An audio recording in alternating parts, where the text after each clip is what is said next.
우리는 계속해서 베드로의 일생을 살펴보고 있습니다. 사도행전 3장 1절에서 10절 한 절씩 교독하시고 마지막 절은 합독하겠습니다. 3장 1절입니다. 제9시 기도 시간에 베드로와 요한이 성전에 올라갈새 얻게 된 일을 사람들이 메고 오니 이는 성전에 들어가는 사람들에게 구걸하기 위하여 날마다 미문이라는 성전문에 두는지라. 그가 베드로와 요한이 성전에 들어가려 함을 보고 구걸하거늘 요한과 더불어 주목하여 이르되 우리를 보라 하니 그가 그들에게 무엇을 얻을까 하여 바라보거늘 이르되 은과 금은 내게 없거니와 내게 있는 이것을 내게 주노니 나사렛 예수 그리스도의 이름으로 일어나 걸으라 하고 오른손을 잡아 일으키니 발과 발목이 곧 힘을 얻고 걸으며 그들과 함께 성전으로 들어가면서 걷기도 하고 뛰기도 하며 하나님을 찬송하니 모든 백성이 그 걷는 것과 하나님을 찬송함을 보고 그가 본래 성전 미문에 앉아 구걸하던 사람인 줄 알고 그에게 일어난 일로 인하여 심히 놀랍게 여기며 놀라니라. 아멘. 전 본문의 말씀을 가지고 내게 있는 이것, 내게 있는 이것이라고 하는 제목으로 말씀을 나누겠습니다. 한국인이 좋아하는 찬송, 또 찬송가가 참 많이 있지요. 근데 아마 그 찬송가 가운데 으뜸 중에 한 곡이 바로 이 곡이 아닌가 싶습니다. 나 같은 죄인 살리신 Amazing Grace. 나 같은 죄인 살리. 저는 찬양을 굉장히 좋아하는데 제 찬양을 듣는 분들은 힘들어하시더라고요. 근데 여러분, 이 찬송의 작사가는 존 뉴턴입니다. 이 존 뉴턴에 대해서 여러분 아시는 분 계실까요? 이 존 뉴턴은 아프리카 노예 무역선의 선장이었습니다. 그러니까 사람을 사고 파는 일을 업으로 삼았던 사람이었죠. 배 밑바닥에는 수백 명의 이 아프리카인을 짐승처럼 실어 날렸던 사람이 존 뉴턴이었습니다. 그의 자서전에 보면 그는 이렇게 고백합니다. 자기만큼 타락하고 파괴적인 삶을 살았던 사람은 없었을 겁니다. 그러니까 자기가 스스로도 아무리 생각을 해도 자기 같은 삶이 있었을까라고 생각했던 것이죠. 1748년 오늘도 변함없이 대서양을 항해하면서 노예상으로서 삶을 살아가는데 큰 폭풍이 임합니다. 죽음의 문턱까지 임했던 것이죠. 그때 처음으로 존 뉴턴은 하나님의 은혜를 구합니다. 그리고 분명하고 선명하게 하나님의 인도하심과 보호하심으로 생명을 보존하고 이것이 하나님의 은혜였다라고 고백을 합니다. 그런데 그 은혜는 이 존 뉴턴의 삶에 즉각적인 변화를 주지는 못했습니다. 그는 분명히 회심했습니다. 나의 인생은 하나님 손에 달려있다. 나는 죽음에서 하나님께서 나를 살려주셨다. 그래서 지금 나는 남은 인생을 하나님을 위해서 살 것이다. 이렇게 분명히 회심했음에도 불구하고 수년간 노예 무역상으로 또 선장으로 살았습니다. 여러분, 하나님의 은혜가 그의 인생 가운데 터치했습니다. 그건 분명합니다. 그러나 삶의 모든 영역을 바꾸기까지는 오랜 시간을 걸렸습니다. 그러나 이 존 뉴턴을 향한 하나님의 은혜는 오랜 시간 지치지 않았습니다. 포기하지도 않았습니다. 결국 그는 노예 무역상에서 목사가 되었습니다. 마침내 노예제가 너무나 참혹하다라고 하는 현실을 밝힘과 동시에 영국 의회에서 노예 폐지 운동을 했던 윌리엄 윌버포스, 그의 영적인 지탱 사역을 했을 만큼 이 존 뉴턴은 목사로서, 그러면서 그가 고백했던 것이 나 같은 죄인 살리신 주 은혜 놀라워, 이렇게 고백하게 될 것이죠. 사랑하는 여러분, 존 뉴턴의 삶을 통해서 알 수 있는 것이 무엇입니까? 은혜를 경험했음에도 불구하고 즉각적인 변화를 일으키지 못하는 사람들도 있을 수 있다는 겁니다. 그런 거죠. 오늘 어떠세요? 현장과 온라인에서 예배드리는 여러분 모두가 다 나는 예수님을 믿습니다, 하나님 은혜를 경험했습니다라고 말씀하시는데 여러분의 전 삶의 곳곳에 하나님의 은혜의 영향 받은 대로 변화가 있으신가요? 어떤 이들에게는 때로는 느리고 점진적으로 하나님의 은혜가 작동할 때가 있습니다. 분명히 하나님의 은혜를 받은 것은 사실인데, 여러분, 그러나 분명한 것은 이 하나님의 은혜는 한 사람의 전 존재, 전 인생을 통과해서 반드시 복음의 기쁨과 자유를 누리게 합니다. 그리고 그 복음과 은혜를 경험한 사람은 홀로 기뻐하고 자유를 누릴 뿐만 아니라 다른 사람들을 살리기까지 하는 변화를 반드시 이 복음의 능력은 일으킨다는 것입니다. 그래서 저는 오늘 소망아웃기는 오늘 온라인과 현장에서 예배드리는 모든 분들에게 이 은혜가 나를 살리고 다른 사람을 살리는, 또 우리 가정을 살리고 나의 직장을 살리고 나와 주변에 있는 사람들을 살리는 그런 변화, 그런 축복을 경험하시기를 주님의 이름으로 축원합니다. 여러분, 우리가 읽었던 이 사도행전 3장, 이 3장이 바로 하나님의 은혜가 한 사람, 바로 이 베드로의 인생을 통과해서 베드로를 통해서 다른 사람을 살리고 회복시키는 일을 실제로 우리가 목격하고 일어나는 현장을 보고 있는 겁니다. 우선 6절 말씀을 다시 한번 더 읽어볼까요? 6절입니다. 같이 읽겠습니다. 시작. 베드로가 이르되 은과 금은 내게 없거니와 내게 있는 이것을 내게 주노니 나사렛 예수 그리스도의 이름으로 일어나 걸으라 하고. 아멘. 여러분, 저는 성경을 연구하고 성경을 보는 입장에서 많은 고백과 선언들이 있지만 이 고백이야말로 굉장히 강력한 고백 중에 하나다, 강력한 선언 중에 하나다라고 생각합니다. 그 이유는 뭐냐면 베드로 이 선포를 하고 난 이후에 40여 년간 한 번도 걸어보지 못한 사람이 일어났습니다. 뛰었습니다. 그리고 성전 안으로 들어가 하나님을 찬양합니다. 그리고 그 모습을 보고 많은 사람들이 경이롭다 여깁니다. 놀랍지 않습니까? 40여 년 동안 전혀 불가능한 일이라고 생각했던 그 일이 선포 한 번으로 일어난 것이죠. 대단한 것이죠. 그러나 저는 이 놀라운 사건의 이면을 좀 보면 좋겠습니다. 은과 금은 내게 없거니와 내게 있는 이것으로 나사렛 예수 이름은 걸으라 하니 즉시 걸었다. 이것으로만 끝나지 않고 멋진 선언이고 멋진 고백인데, 근데 이 한마디는 쉽게 나온 것이 아니었습니다. 이 짧은 선언 뒤에는 베드로 한 사람의 실패가 있습니다. 눈물이 있습니다. 예수님을 부인했던 이야기가 있습니다. 그리고 그 부인했던 상황 가운데 회복이 있고 부활하신 주님과의 재회가 있습니다. 그리고 변함없는 주님의 사랑이 있습니다. 다시 말하면 요즘에 이런 말들을 많이 하던데요, 이 한마디는 베드로 인생의 긴 서사가 담겨있는 한마디인 것이죠. 사랑하는 여러분, 우리 이 사도행전 3장 이 놀라운 사건을 접할 때마다 우리 삶에도 베드로와 같이 주의 이름을 선포하며 능력을 행하자, 그 베드로 같은 능력으로 주변의 사람들, 배우자들, 우리 가정, 우리 또 직장에 있는 사람들이 이렇게 일어났으면 좋겠다 도전받고 기도하기도 합니다. 그래서 제가 이 말씀을 준비하면서 봤더니 제가 이 본문으로 한계를 돌파하자, 그리고 우리의 문제는 누구입니까? 우리 문제의 답은 누구입니까? 예수 그리스도라고 제가 그렇게 설교한 적이 있더라고요. 그 말은 뭐예요? 저도 그렇게 도전받기를 원합니다. 그렇게 저도 그 은혜에 담겨있기 원합니다.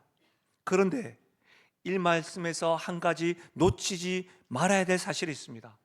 베드로가 은과 금은 내게 없지만 내게 있는 것으로 걸어라, 이 선포한 것에 있어서 선포하고 있지만 분명한 것은 베드로 자신이 먼저 예수 그리스도에 의해 일으켜졌기 때문에 이렇게 말할 수 있었다는 겁니다. 이것을 놓쳐서는 안 됩니다.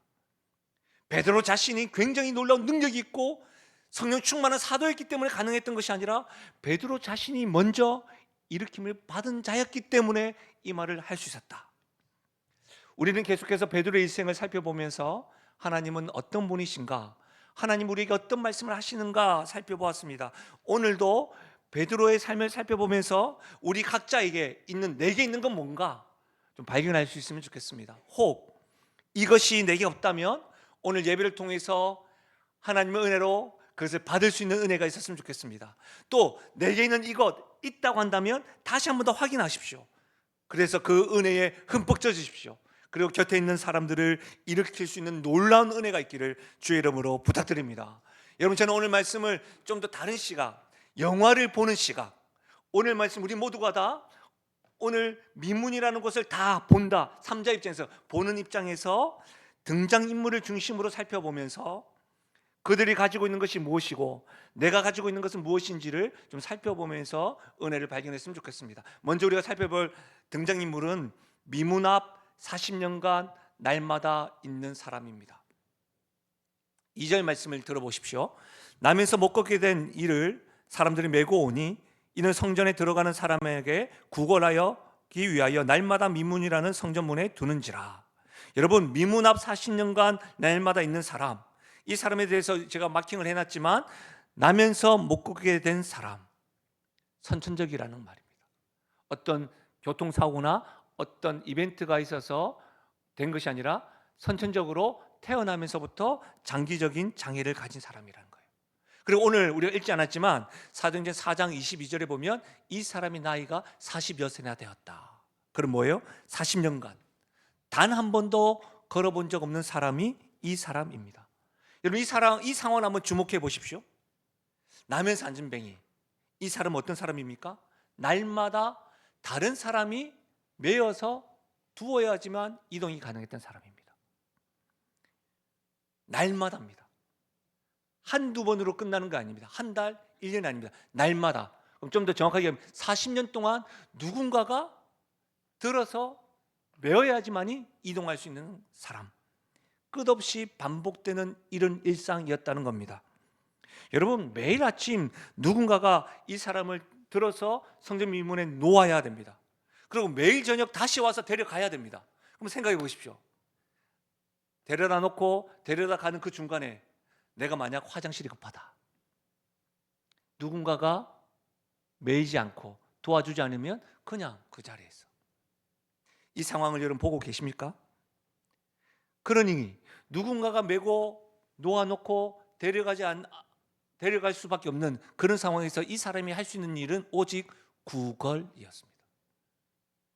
그의 삶의 현장을 한번 보십시오. 웅장하고 아름다운 성전의 문입니다. 역사가 요세푸스의 기록에 의하면 이 미문이라는 것이 높이가 23m에 달하는데 금과 은을 입힌 황동 이중문으로 장엄하다고 합니다. 그럼 생각해 보십시오. 누가 보아도 장엄한 황금과 은이 입힌 그 기둥 옆에, 문 앞에 누군가가 들고 매지 않으면 움직이지 못하는, 부서지고 힘없는, 쓰러져 있는 나약한 낮은 안진뱅이가 거기 있다는 거예요. 좀 언밸런스하죠. 우리는 그 상황을 보고 있는 겁니다. 여러분, 안진뱅이가 앉아있는 미문을 한번 들여다 보십시오. 성전 미문입니다. 그러니까 성전 미문이니까 성전에서 들려오는 찬송이 들렸을 겁니다. 기도 소리가 들렸을 겁니다. 여러분, 유대인들에게 있어서는 특징이 있는데 하루 3번 경건의 시간을 늘 가집니다. 오전 9시, 오후 3시 해가 질 때. 여러분, 우리 때에도 우리가 다른 종교를 가지고 있지만 하루 5번 기도하는 종교가 있지 않습니까? 공항에 가도 기도실이 있을 만큼 그들은 어디에 가서도 그렇게 기도를 하죠. 여러분, 다시 말하면 하루 3번 경건의 시간을 지키며 이 문을 많은 사람들이 통과했습니다. 그러나 40여 년 동안 어느 누구도 이 사람에게 예수님의 이름으로 기도해 주거나 그를 데리고 성전으로 들어간 사지 않았다는 겁니다. 이 사람의 입장에서는 누군가 들어주지 않고 기도해 주지도 않으니 할 수 있는 일이 아무것도 없었습니다. 괴로우니까 하는 일은 구걸밖에 없었습니다. 걷고 싶다는 꿈을 꾸지도 못합니다. 왜요? 불가능한 일이니까요. 그래서 여러분, 제가 이전과 다르게 원문을 다시 보니까 이 사람이 구한다라고 하는 표현이 자성금이더라고요. 자성금. 이 자성금이 뭐예요? 대가를 바라지 않고 가난하고 불우한 처지에 있는 사람들을 돕기 위한 물질이나 그런 거 아닙니까? 근데 이 구하다라고 하는 이 말이요, 원어가 어근이 어디에 있냐면 긍휼에 있는, 긍휼. 그러니까 이 사람이 진짜 바라는 것은 돈, 그것도 바랐지만 뭐예요? 더 깊은 긍휼을 바라고 매일 구했다는 거예요. 나를 좀 불쌍히 여겨주십시오. 나를 좀 불쌍히 여겨주세요. 누군가가 나를 이끌지 않으면 나는 꼼짝 못하는 인생이에요. 나를 불쌍히 여겨주세요. 이런 말이었다는 겁니다. 미문 앞 40년간 날마다 구걸하는 이 안진뱅이는 더 나은 인생을 꿈꿀 수 없었습니다. 단정했습니다. 스스로 나는 안 돼, 그렇게 고립되어 살아가는 사람이었습니다. 여러분, 그런데 저는 한 걸음 더 나아갔으면 좋겠습니다. 이 미문 앞 40년간 앉아있는 안진뱅이를 일으킨 베드로, 그에게도 걷지 못한 밤이 있었습니다. 우리가 계속해서 살펴보고 있으니까 이 말씀이 이해가 되겠지요. 누가복음 22장에 보면 베드로는 대제사장 뜰에서 숯불 앞에서 어린 소녀에게 3번 주님을 부인합니다. 나는 그 사람을 모른다. 그때 닭이 울었습니다. 누가복음 22장 61절과 62절에 보면 그때 예수님과 눈이 마주쳤습니다. 그리고 베드로는 밖에 나가 통곡합니다. 여러분, 그 순간 베드로 한번 생각해 보십시오. 내가 베드로였다면, 내가 지금까지 3년 동안 예수님 곁에서 수제자로 주와 함께라면 죽겠습니다라고 말했던 그 입이 나는 그 사람을 모른다. 그 순간 예수님과 눈이 마주쳤어요. 그리고 통곡합니다. 베드로는 자신의 힘으로는 도저히 일어설 수 없는 상태로 지금 자빠져 있는 겁니다. 쓰러져 있는 겁니다. 영적으로는 완전히 바닥난 상태입니다. 기도할 힘도 없습니다. 하나님의 이름을 부를 힘도 없습니다. 은혜는 아는데 그런 것이죠. 사랑하는 여러분, 그 밤에 베드로는 40년간 미문 앞 안진뱅이와 다르지 않습니다. 스스로 일어설 수 있는 어떠한 능력이 있는 사람이 아니라는 겁니다. 저는 오늘 현장과 온라인으로 예배드린 여러분에게 정중히 묻습니다. 여러분 앞에도 혹 이와 같이 도저히 넘을 수 없는 한계가 있으십니까?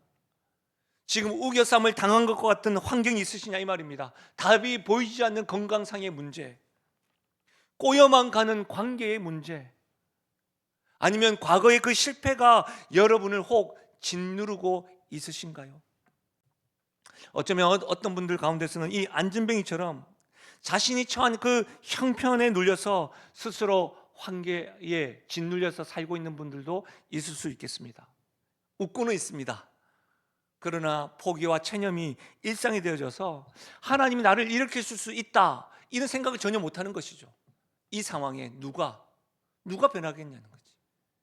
누가 우리 가정을 변화시킬 수 있겠냐는 거지. 누가 내 배우자를 변화시킬 수가 있겠냐는 거지. 누가 내 자녀들을, 누가 내 사업을 건질 수 있겠냐는 거지. 또 어떤 분은 어쩌면 베드로처럼 주님 앞에서 결정적인 그 실패한 기억 때문에 일어서지 못하고 있는 분들도 있을 수 있겠습니다. 저는 여러분의 한 주간의 삶에 모릅니다. 그러나 하나님 아시니, 하나님 앞에서 실패했던 그 모습을 통해서 나 같은 사람을 하나님이 다시 사랑하실까? 다시 사용하실까? 내가 어찌 주님 앞에 설 수 있겠는가?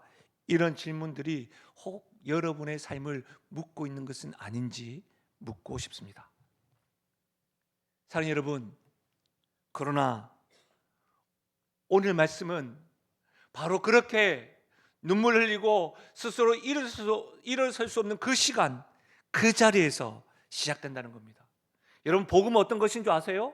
복음은 우리가 일어선 후에 주어지는 상이 아닙니다.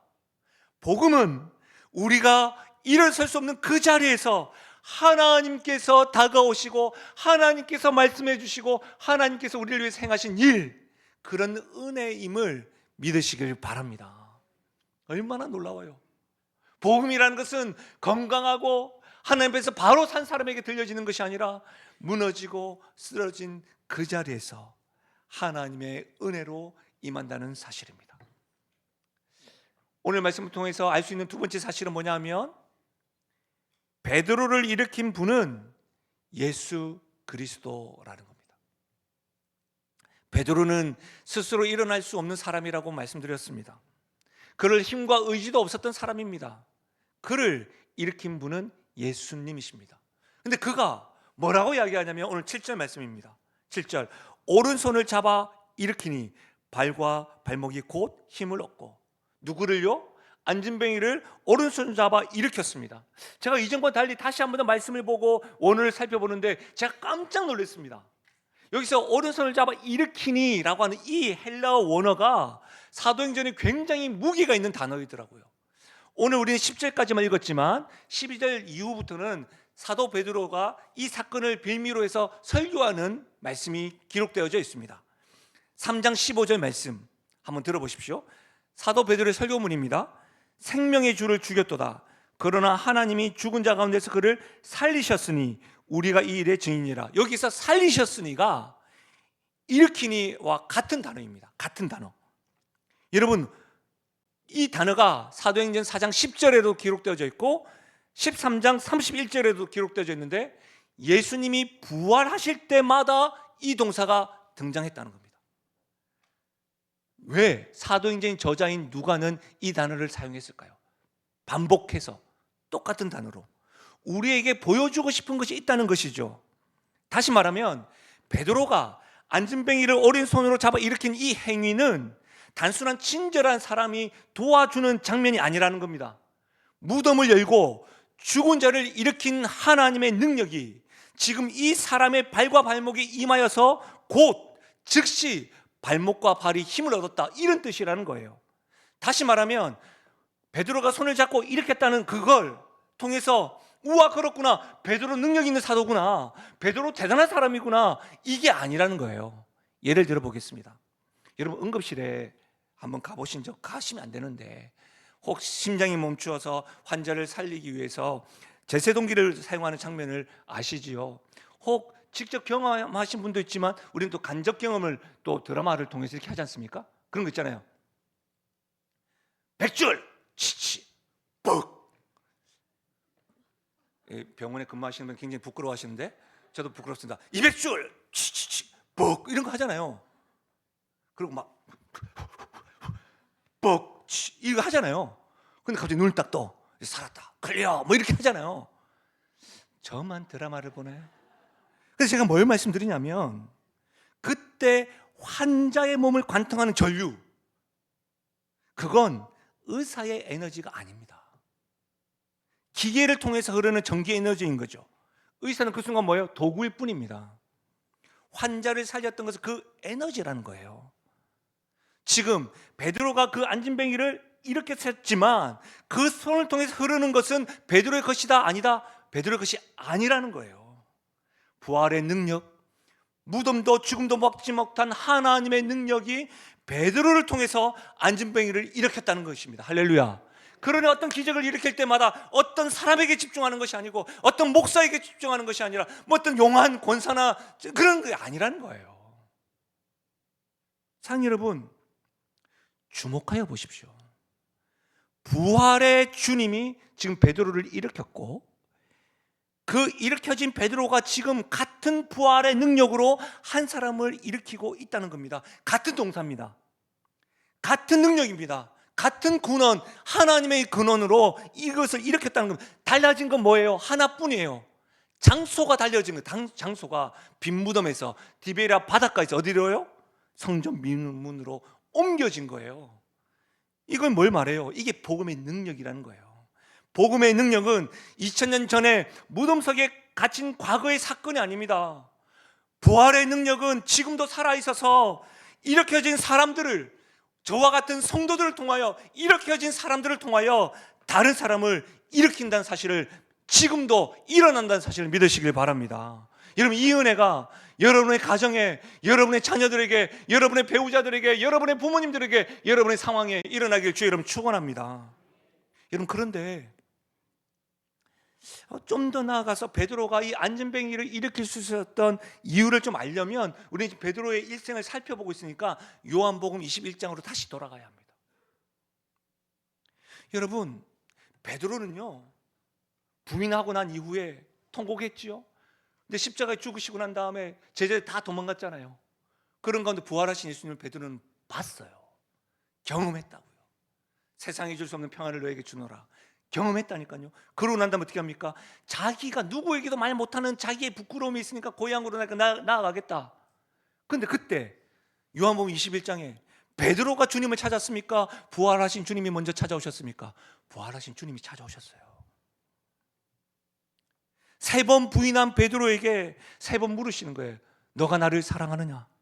이건 신문이 아니었습니다. 내가 너를 사랑한다고 하는 사랑의 음성이었습니다. 베드로의 3번의 부인의 사랑의 음성으로 지금 덮고 있는 겁니다. 우리 주님은 베드로의 실패를 모른 척하지 않았습니다. 없었던 일로 하지 않았습니다. 오히려 그 실패의 자리를 정면으로 찾아가서 어떻게 해요? 물으셨습니다. 넌 나를 사랑하느냐? 들으셨습니다. 그리고 다시 세워 주셨습니다. 어떻게 해요? 내 양을 먹이라. 다시 말하면 여러분, 이 은혜의 경험, 주님과 만났고 주님이 일으키시고 주님이 나에게 사명을 주셨던 이 은혜의 경험, 이 회복의 경험이 없었다고 한다면 사도행전 3장의 베드로의 선포와 선언은 없었습니다. 베드로가 지금 내게는 은과 금이 없지만 내게 있는 이것, 내게 있는 이것을 말할 때는 그것은 특별한 은혜가 아닙니다. 특별한 초능력이 아니라는 겁니다.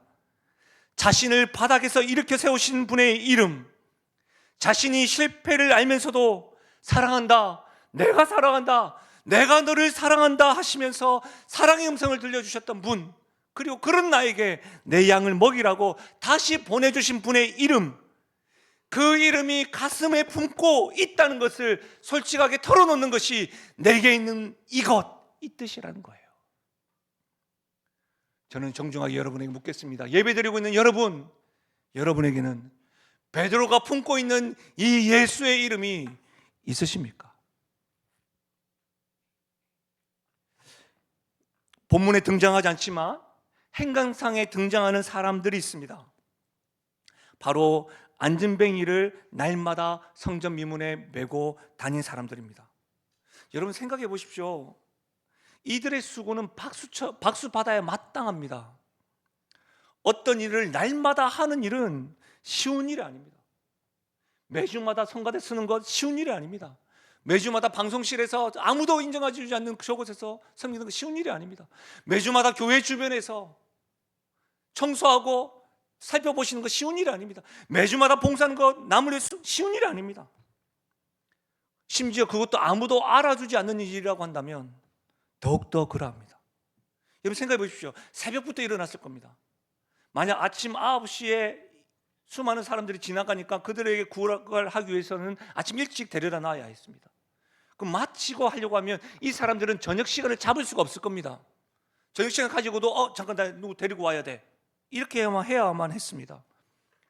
김병에는 효자와 효녀가 없다면서요. 가족도 감당하기 어려운 이 일을 이름 없는 이들이 감당하고 있었습니다.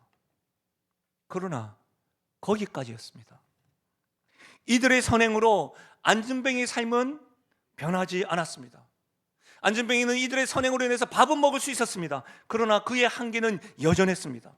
누군가가 매지 않으면 움직일 수 없는 상황. 왜 그들은 이 안전뱅이를 성전 안으로 메고 들어가지 않았을까요?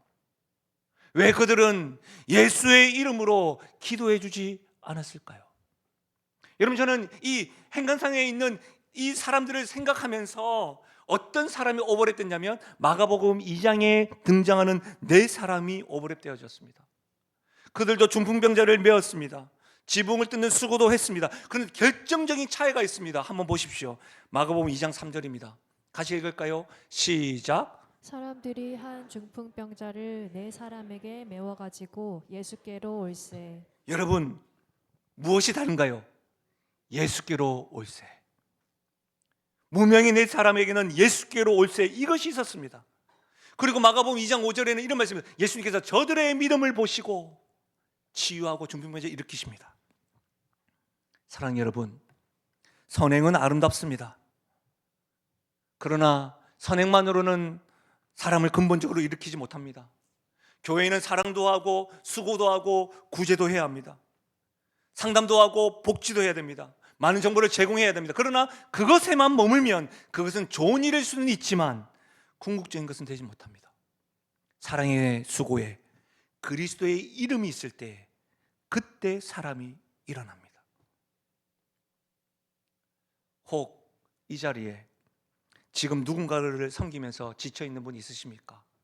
단지 교회뿐만 아니라 가정에서도 직장에서도 끊임없이 사랑을 베풀고 돌보는데 변화가 보이지 않아서 마음이 메마른 분 있으신가요? 제가 감사하게도 이제 올해부터 교회에서도 허락을 해주고 해서 제 모교인 고려신학대학원에서 이제 전도사님들을 가르치게 되어졌습니다. 이제 그 전에도 이제 뭐 여러 가지 포럼을 통해서 좋은 교회에서 청년 사역을 했던 것으로 다음 세대 사역에 대해서 같이 이야기도 하고 했는데, 더 많은 대화를 나누다 보니까 이 다음 세대 사역, 다음 세대가 중요합니다라는 거 다 알고 있지만 그 사역에 대해서 이야기하는데 이런 이야기를 하더라고요. 목사님, 다음 세대 사역은 밑 빠진 독에 물 붓기입니다, 이야기하더라고요. 그 말이 딱 이해가 되는 거예요. 근데 한 사람이 무슨 소리예요? 밑 빠진 독에 물 붓기가 아니고 그냥 바닥에 물 붓기입니다. 바닥에. 얼마나 힘겨운지. 아무리 재원을 투자하고 교회가 이름을 바꾸고 뭐 시설 바꾼데도 와야 말이지. 그리고 쉽게 변해야 말이지. 끊임없이 붓고 해도 변화가 되지 않으니까 지친다는 거예요. 저는 그 마음이 이해가 됩니다. 다음 세대뿐이겠습니까? 교회를 섬기는 일, 사람을 섬기는 일도 사실은 그런 것 같습니다. 그런데 여러분, 오늘 본문은 말합니다. 안진뱅이를 메고 다니는 것은 귀한 일이었지만 그것만으로는 그의 삶에 바뀌지 않았다는 겁니다. 진짜 그를 일으키는 것은 예수 그리스도의 이름이었다고 말하는 겁니다. 사랑하는 여러분, 여러분의 수고가 헛되지 않습니다. 가정을 위해서 수고한 것, 직장을 위해서 수고한 것, 남몰래 눈물 흘리고 애쓴 것 헛되지 않습니다. 다만 그 수고의 중심에 그리스도의 이름을 잃지 마십시오. 베드로가 선포할 수 있었던 것은 그 자신이 먼저 그 이름에 의해 일으켜졌기 때문입니다. 그렇다고 한다면 우리 역시도 은과 금은 내게 없지만 내게 있는 것으로 걸으라 라고 말씀할 수 있는 것은 우리 역시도 먼저 그 이름의 능력을 경험한 사람이 될 때야 비로소 우리 역시도 다른 사람을 일으키는 통로가 될 수 있음을 확신할 수 있기를 바랍니다. 마지막으로 한 가지만 더 살펴볼까요? 오늘 말씀의 흐름상에서 알 수 있는 사실은 일으킨 사람은 문 앞의 사람을 지나치지 못합니다. 우리 3절에서 5절 우리 같이 한번 읽어볼까요? 3절에서 5절입니다. 같이 읽겠습니다. 시작. 그가 베드로와 요한이 성전에 들어가려 함을 보고 구걸하거늘 베드로가 요한과 더불어 주목하여 이르되 우리를 보라 하니 그가 그들에게서 무엇을 얻을까 하여 바라보거늘. 여러분, 베드로가 지금 제9시에 올라갔는데 성경에 신약 성경에 나오는 것을 시간은 플러스 6을 하시면 우리의 시간을 이해할 수가 있습니다. 오후 3시입니다. 제가 말씀드렸던 것처럼 하루 3번, 오전 9시, 오후 3시 해질녘에. 여러분, 경건한 유대인이라고 한다면 항상 이 경건의 시간 루틴이 있었습니다. 베드로와 요한만 그 시간에 올라갔던 것이 아니라는 겁니다. 그러면 많은 사람들이 성전 미문에 앉아있는 그를 날마다 보았을 겁니다. 그리고 그 역시도 그를 보면서 무엇을 얻을까 하고 보았다는 것이죠. 여러분, 많은 사람들이 그 시간에 보면서 올라간 사람들의 특징 뭐예요? 경건한 사람들이었습니다. 저도 하루에 3번 기도 시간을 지켰던 사람입니다. 그러나 아무도 멈추지 않았습니다. 베드로와 요한만이 멈췄습니다. 여기서 주목하여 본다는 말은 의도적으로 봤다는 말입니다. 그리고 우리를 보라, 그 안진뱅이도 보고 있습니다. 여러분, 저는 이렇게 묻고 싶어요. 왜 베드로는 멈출 수 있었을까요? 다른 경건한 사람들은 다 지나쳐갔는데 왜 베드로는 이 사람 앞에서 발걸음을 멈췄을까요? 여러분 생각 어떻습니까? 다리에 치가 나가지고 그 순간 이렇게 힘들어가지고 아이고 힘드네 하고 있는데 이런 거. 여러분 생각 어떠세요? 저는 이 말씀을 묵상하는데요, 이런 거죠. 저는 이렇게 확신해요. 자기도 한때 일어설 수 없었던 사람이었는데 주님이 찾아와서 이렇게 세우신 사람이니까 시선이 바뀐 거예요. 자기도 원래 쓰러져 있고 일어설 수 없는 사람이었는데 주님으로 말미암아 일어섰던 사람이니까 시선이 이제 그들에게 보이는 거예요. 여러분, 대제사장 관저있들에서 펑펑 울면서 주저앉았던 그 밤 기억하는 베드로, 디베랴 바닷가에서 부활하신 주님을 다시 만난 그 아침의 감격을 기억하는 베드로, 그 사람의 눈은 문 앞에 주저앉아 있는 한 영혼을 그냥 지나칠 수 없었던 겁니다. 그리고 베드로의 입에서 은과 금은 내게 없거니와 내게 있는 것을 내게 주노니 나사렛 예수 그리스도 이름을 걸어라. 여러분, 이 말에서 성품의 대조를 보이십니까? 내게 없는 것, 내게 있는 것 분명합니다. 베드로는 없는 것에 대해서 없는 척하지 않았습니다. 나 없다, 은과금 없다. 그럼 내게 있는 것이 있다. 그건 내가 없는 것보다 내게 있는 것으로 너는 걸을 수 있다. 이렇게 확신하고 있는 겁니다. 내게 있는 것. 여러분, 베드로에게서 내게 있는 이것은 무엇입니까? 역사 속에 십자가에서 죽으시고 부활하신 그분, 실패하고 스스로 한계 지으며 살아가는 나에게 찾아오셔서 사랑한다, 사랑한다 말씀해 주신 그분, 나 같은 자에게도 내 양을 먹이라 사명을 허락해 주신 그분 이름이 베드로에게 가득했던 것입니다. 베드로는 선포만 한 것이 아닙니다. 오른손을 이렇게 잡아챘습니다. 저는 이 부분에 대해서 이전에 닭살이 돋는다고 생각했습니다. 왜 그렇습니까, 여러분? 선포는 누구나 할 수 있는 거 아닙니까? 하나님 사랑한대요. 하나님 당신 사랑한대요. 근데 손을 안 내밀어주는 거예요. 선포는 누구나 다 할 수 있죠. 근데 여러분, 손을 잡아 일으켰어요. 왜요? 그 이름에 능력이 있음을 경험한 사람, 확신한 사람만 그렇게 일으켜 세울 수 있는 것 아닙니까? 그 결과를 보십시오. 8절입니다. 뛰어 서서 걸으며 그들과 함께 성전으로 들어가면서 걷기도 하고 뛰기도 하며 하나님을 찬송하니, 여러분 40년 동안 문 밖에 있던 사람들이 이제 문 안으로 들어갑니다. 구걸했던 사람이 어떻게 합니까? 예배의 자리로 이동을 했습니다. 걷기도 하고 뛰기도 하고 하나님을 찬양합니다. 여러분, 치유가 된 이후에 자기 집으로 돌아간 것이 아닙니다. 하나님을 찬양하고 있습니다. 예배의 공동체로 성전으로 들어가고 있는 거예요. 여러분, 9절과 10절 많은 사람들이 알았어요. 그제서야 보인 거예요. 원래 저 성전 미문에서 구걸하던 사람 아닌가? 놀랍다, 경이롭다. 사랑하는 여러분, 이 사건의 기적의 목적이 무엇입니까? 단지 개인의 감동이 아니라는 거예요. 공동체적으로 증언하고 있는 거예요, 하나님이.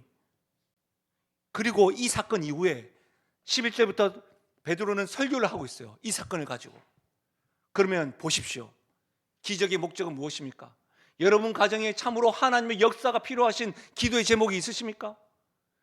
여러분의 가정에 여러분의 배우자와 여러분의 부모님들과 여러분의 직업 가운데 하나님의 만져주심의 기적이 필요하신 분이 있으십니까? 그럼 기적의 목적이 뭐냐는 거예요.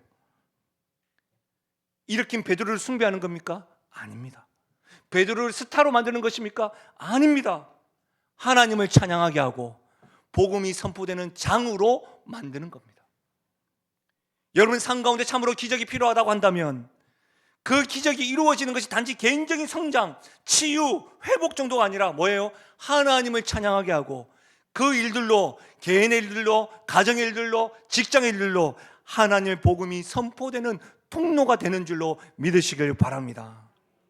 사랑하는 여러분, 우리는 하나님에 대해 아름다운 말들로 기도하고 찬양합니다. 전능하신 나의 주 하나님, 나 같은 죄인 살리신 주. 얼마나 찬양을 많이 하는지요. 그러나 정작 내가 필요한 것만을 구할 때만 하나님을 찾고 문 앞에 앉아있는 사람들에게는 시선도 주지 않는 그런 자 아니신지, 예배를 드리고 나서 지나가실 때 끝나고 나서 보여지는 그들을 보지 아니하고 그냥 지나가는 것은 아닌지. 성경은 너무나도 선명합니다. 말세 때에 이러한 일이 일어날 것인데 자기를 사랑하고 돈을 사랑하고, 디모데후서 3장 5절에 경건의 모양은 있으나 경건의 능력을 부인한 자는 이 같은 자를 대해서 돌아서라. 사랑하는 여러분, 경건의 모양은 있지만 경건의 능력을 경험하지 못하는 우리라고 한다면 이 한계를 오늘 이 예배를 통해서 돌파할 수 있기를 바랍니다. 여러분, 그 돌파의 시작점 어디이십니까?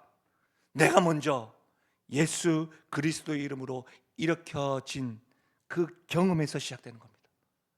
내가 실패의 자리에서, 내 무력의 바닥에서 부활하신 주님이 나를 찾아와 주셔서 일으키신 그 은혜를 기억하는 그 지점에서부터 시작되는 것입니다. 저는 오늘 우리 모두가 다른 사람들을 일으키길 원하신다고 한다면 나 역시 먼저 하나님의 일으킴을 받아야 될 그 자리에서부터 그 은혜를 경험하고 그 은혜에 감탄하고 그 은혜에 감격하며 나아가는 은혜가 있기를 주의 이름으로 축원합니다. 말씀을 마무리하겠습니다. 베드로가 내게 있는 이것이라고 말할 때 그것은 이런 고백입니다. 나는 예수님을 3번이나 부인한 사람이다. 저주까지 한 사람이다. 나는 물 위를 걷다가 빠진 사람이다.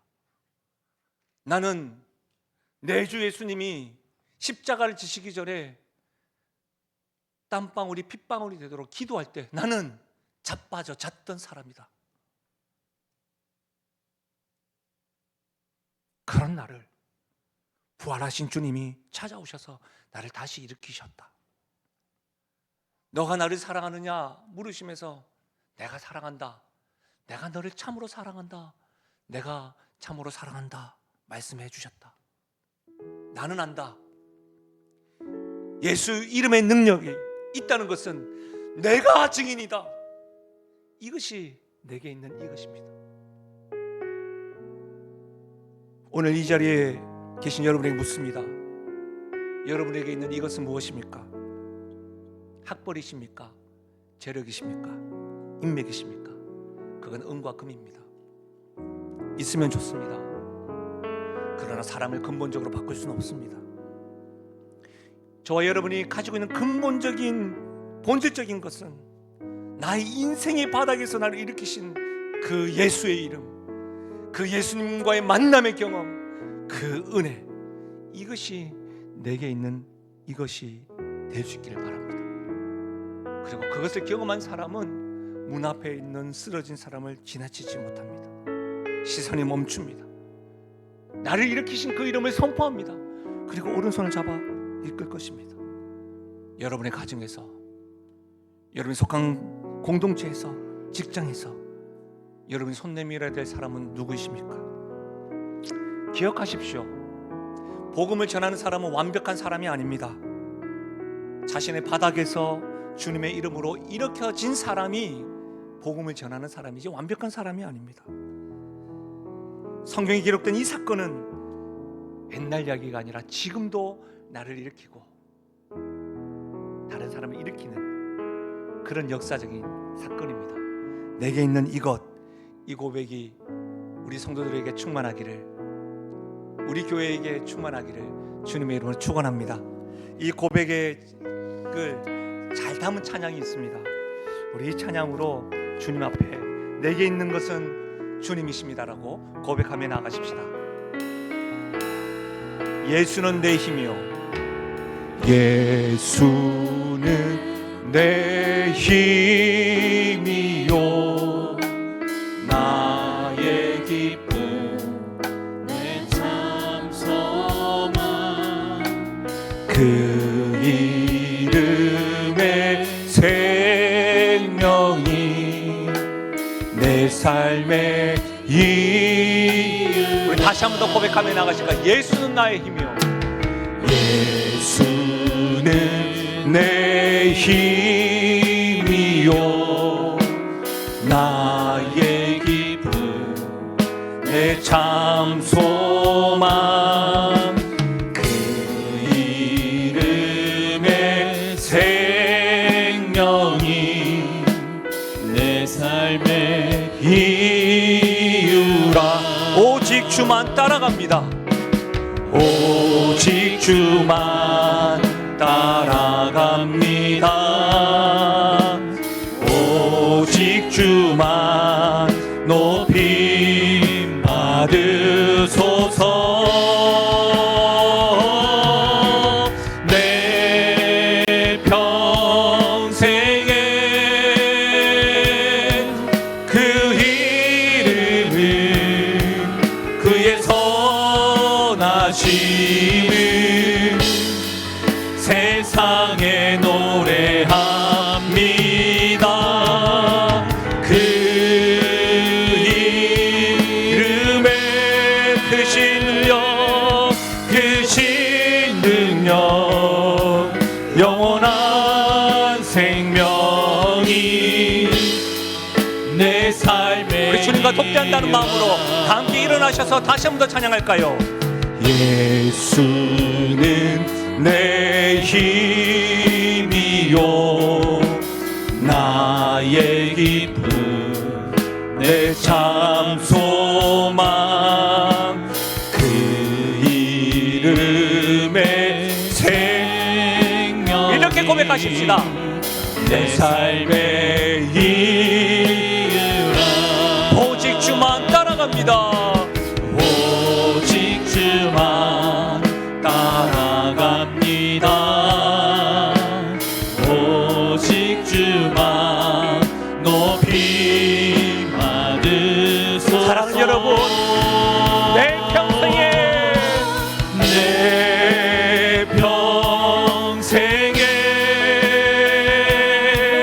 그 이름을 그의 선하심을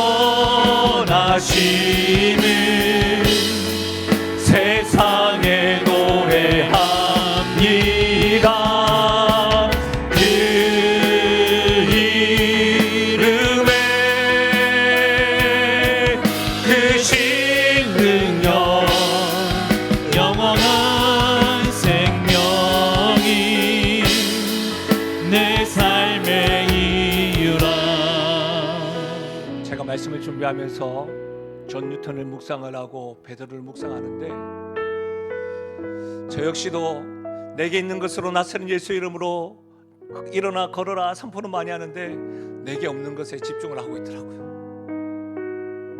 음과 의미 없고 건강이 없고 변화가 없고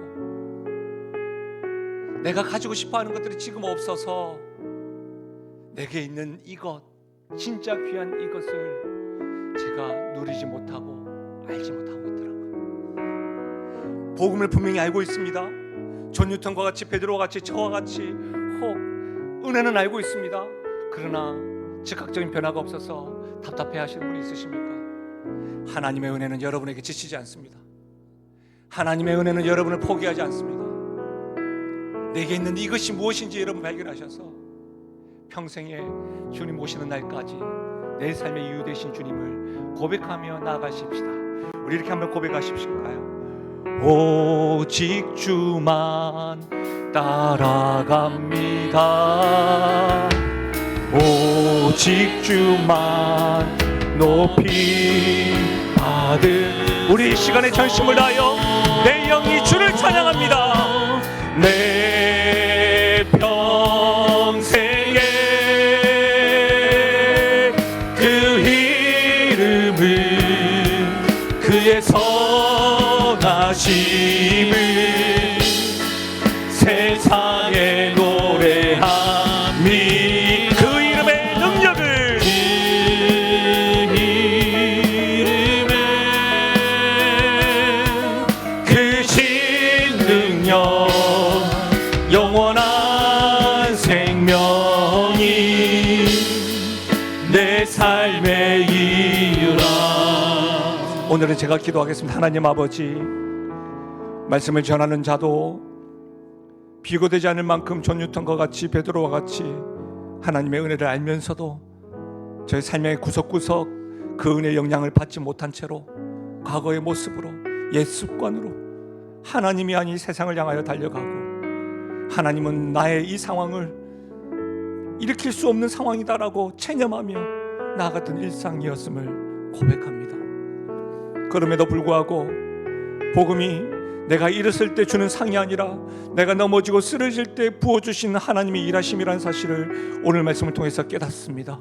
주님, 내가 쓰러졌을 때, 내가 주님을 부인할 때에도, 내가 낭망하고 자빠져 있을 때에도, 기도하지 아니하고 주님 앞에 서서 원망할 때에도 변함없이 나를 사랑한다 말씀하시고 나를 찾아와 주시고 인내해 주신 그 사랑, 그 이름, 그 이름의 능력, 그 생명이 내게 있는 것임을 알고 그것이 내 삶의 이유라는 것으로 고백하며 나 역시도 내 주변에 있는 가족들을, 내 주변에 있는 지인들을 이렇게 세우는 그런 사람으로 사용하여 주옵소서.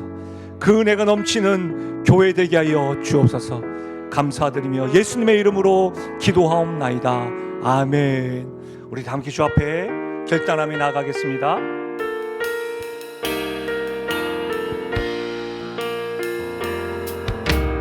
나의 평생에 가장 복된 일은 내가 예수님을 만난 것이라. 나의 평생에 가장 잘한 사랑하는 여러분, 참으로 그렇습니까? 내가 예수님을 주로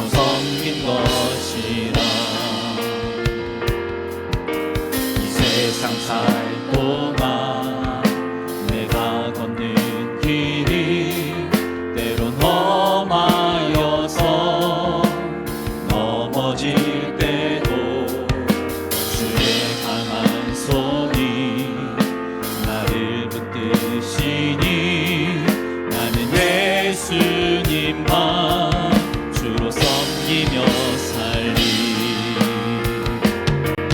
나는 주를 섬기는 것에 후회가 없습니다. 내가 걸어온 모든 시간 다 주의 은혜니 내가 걸어갈 모든 날도 주만 섬기며 살리. 오직 예수 이름 부르며 살아가리라. 이것이 나의 간증이요 이것이 나의 찬송일세. 나 사는 동안 끊임없이 그 주를 찬송하리로. 나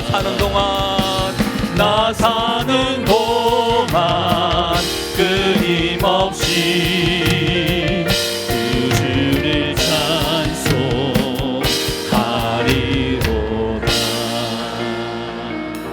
한 주간도 주님의 은혜에 흠뻑 젖으시면서 살아가시길 바랍니다. 하나님의 복을 받겠습니다. 지금 우리 주 예수 그리스도의 은혜와 하나님 아버지의 무한하신 사랑과 성령 하나님의 위로 교통하심 충만하신 역사가 오늘 내가 쓰러지고 넘어지고 자빠지고 나 스스로 일어날 힘이 없을 때에도 먼저 다가와 주셔서 일으키시고 사랑한다 말씀하시며 그 사랑으로 나와 함께 하신 그 생명, 그 능력, 그 이름이 예수의 이름이 내 삶의 이유임을 고백하고 결단하며 나아가므로 나도 다른 사람들을 일으키겠노라고 다짐하며 나아가는 사랑하는 주의 백성들 머리 위에와 그들의 가정과 생업과 기도 제목 위에 특별히 사랑하는 다음 세대 머리 위에 지금부터 영원토록 함께 하시기를 축원하옵나이다. 아멘.